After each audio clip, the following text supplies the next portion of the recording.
1, 2, 3, come on!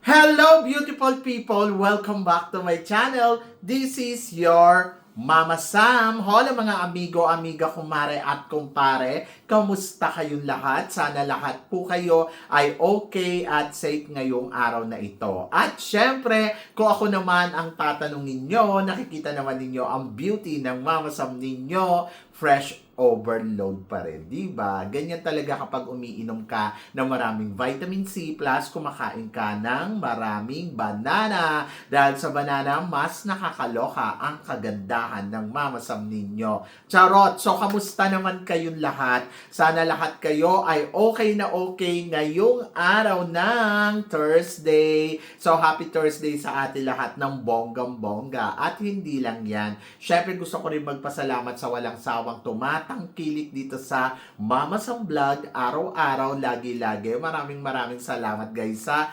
pagmamahal at support na binibigay ninyo. At hindi lang yan, syempre, sa mga bago nating subscribers, hello po sa inyo lahat. Maraming salamat guys sa pag-subscribe ninyo, syempre, dito sa channel ko. At syempre, sa lahat naman ng makasolid na Mama Sam dyan na laging tumututok dito, araw-araw, lagi-lagi. Maraming salamat guys sa inyong lahat. Syempre, marami akong hatid na chika na talaga naman, oh my gosh, magtataas ang kilay ninyo ng bonggang-bongga sa mga pag-uusapan natin ngayon. Kaya guys, wag na nating patagalin ang ating mga chika. Para sa una nating chika, eto nga, grabe, tapatang Phuket at Bangkok para sa Miss Universe Thailand. Mama Sam, tingin mo sino ang mas kabog, ang ganda at dapat ipanalo sa Miss Universe? Siyempre si Phuket. So, para sa akin ha, kasi kahit pasabihin natin ay ang ganda ng mga photos nila, ay panalo ang mga itsura nila. Pag nakita mo naman sila sa personal, Diyos ko, mga nakakagulat.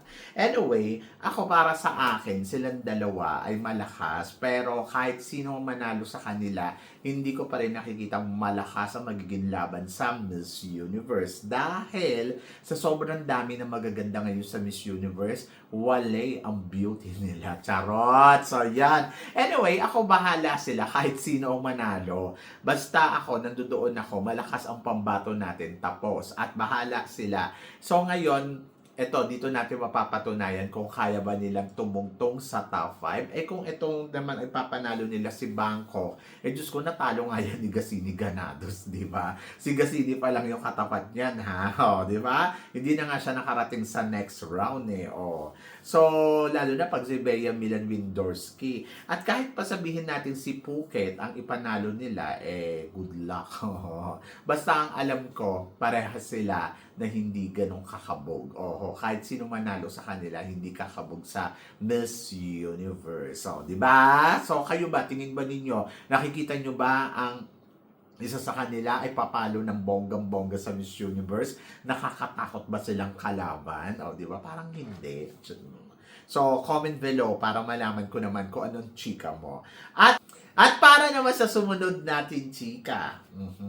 Eto nga, reyna ng Miss International na si Miss Colombia nasa Pilipinas na. Yes! Nasa Pilipinas na nga ang reyna ng Miss International para umattend ng Binibining Pilipinas. At ito nga, syempre, nakasama niya yung mga reigning queen at saka, syempre, bongga ang kanyang eksena at talaga namang ramdam na ramdam natin yung treatment na good na ibinibigay sa reyna na ngayon ng Miss International. So, congratulations naman sa Binibining Pilipinas kasi napakaswerte dahil may mga queens na dumarating sa kanilang pageant, di ba? At kung iisipin mo in fairness, kabog ang beauty talaga ng Miss International. So, dito mo masasabi, kung bakit siya ang nakuhang Miss International. Kasi naman, ang ganda-ganda naman kasi at Diyosang-Diyosa talaga yung dating. Yung alam mo yun, na parang walang bahid na kasamaan sa mukha. Lahat ng nakikita ko sa kanya, mabait, maganda, finesse, mga tipong ganon. Anyway, so congratulations pa rin sa Miss International from Colombia. And then, of course, congratulations din sa Binibining Pilipinas. And then, looking forward tayo sa darating na pageant nila, Coronation Night, sa this coming Saturday na. At dyan malalaman nga natin kung sino ang tatanghaling bagong Miss International Philippines. Di ba? So, Binibining Pilipinas International. So, I'm so excited. Tapos, excited din ako sa ilalaban nila para sa Miss Globe. Di ba? So, bongga talaga. Sabi ng ganon, once you are binibini, you're always a binibini. Kaya, binibining Pilipinas na. Di ba? Si Miss International, nakadalawang balik na to sa Miss, sa Philippines, samantalang si Miss Universe, hindi pa nakakarating. Di ba? Ang taray, no? So, sobrang ang ganda ng treatment sa kanya. Tapos, alam mo yun, nakasuot siya ng, yung Philippine niya sa atin, yung terno na tinatawag, ang bongga. Kaya, winner talaga. Pero, eto nga ang mas winner. Dahil, sabing ganon, pambato natin sa Miss International ngayong taon na to, siya kaya ang susunod na kokoronahan ng Miss International. So, anong chika mo dito, Mama Sam? Katrina Johnson. I'm so excited to her kasi malakas ang laban ni Katrina Johnson.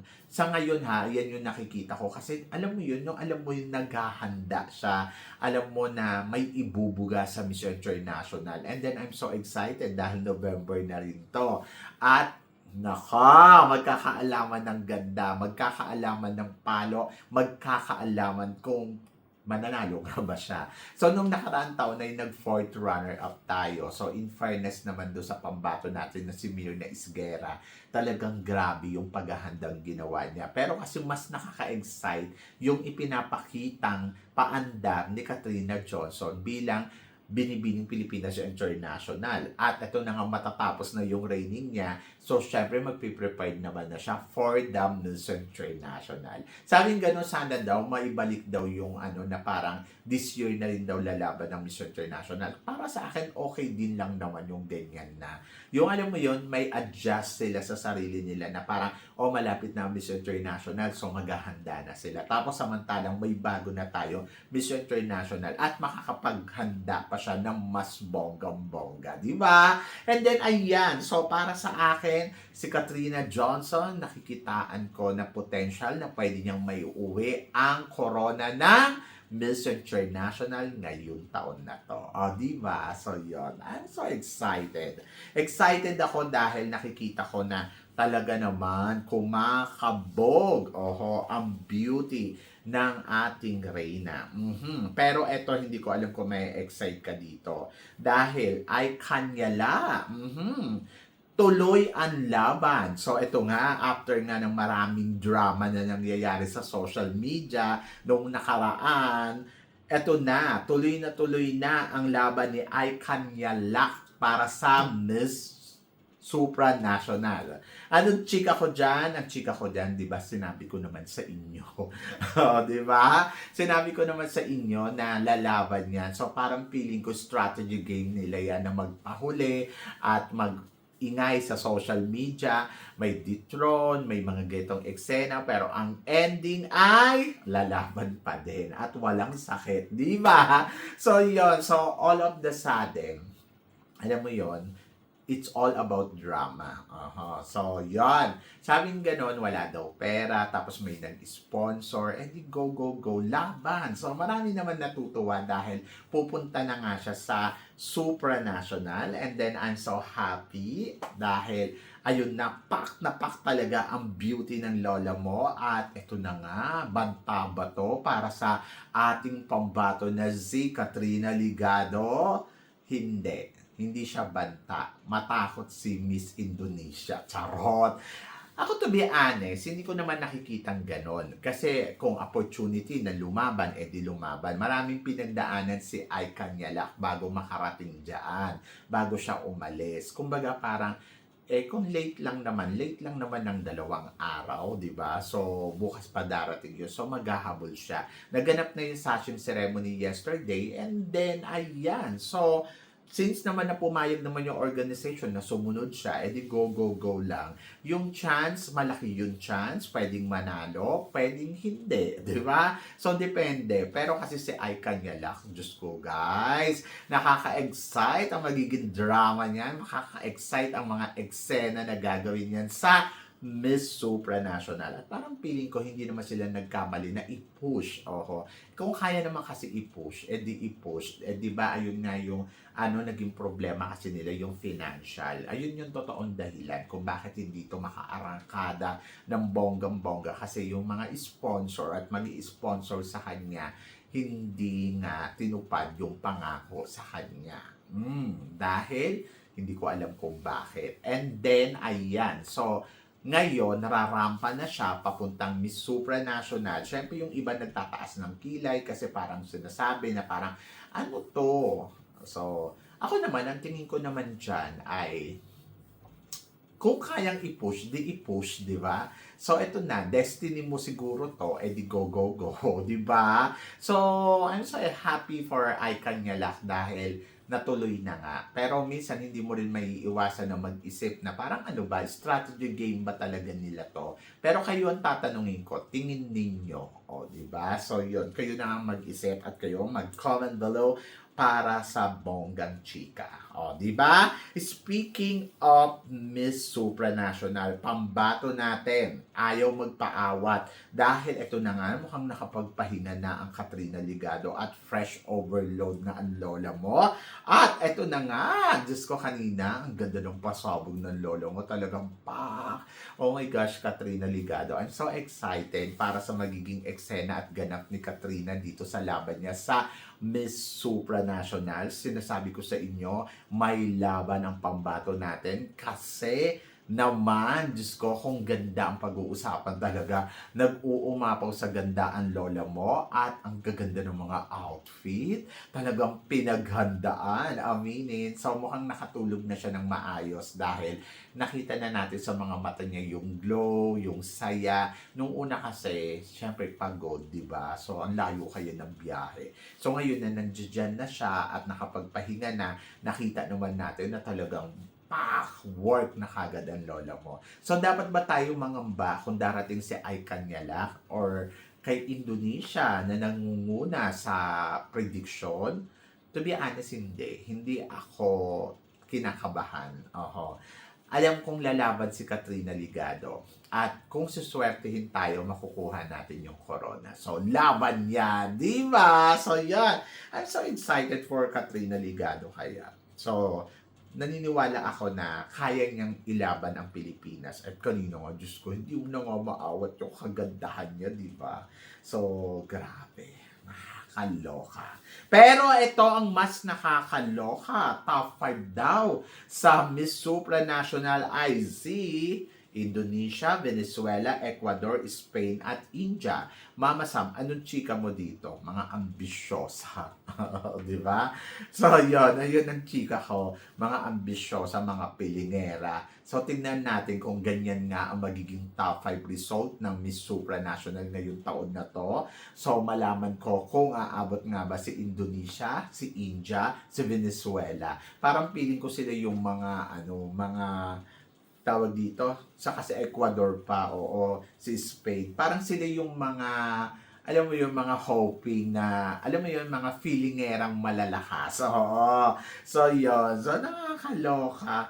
Anyway, good luck sa kanila. Ang height lang ang meron kay Indonesia. Charot.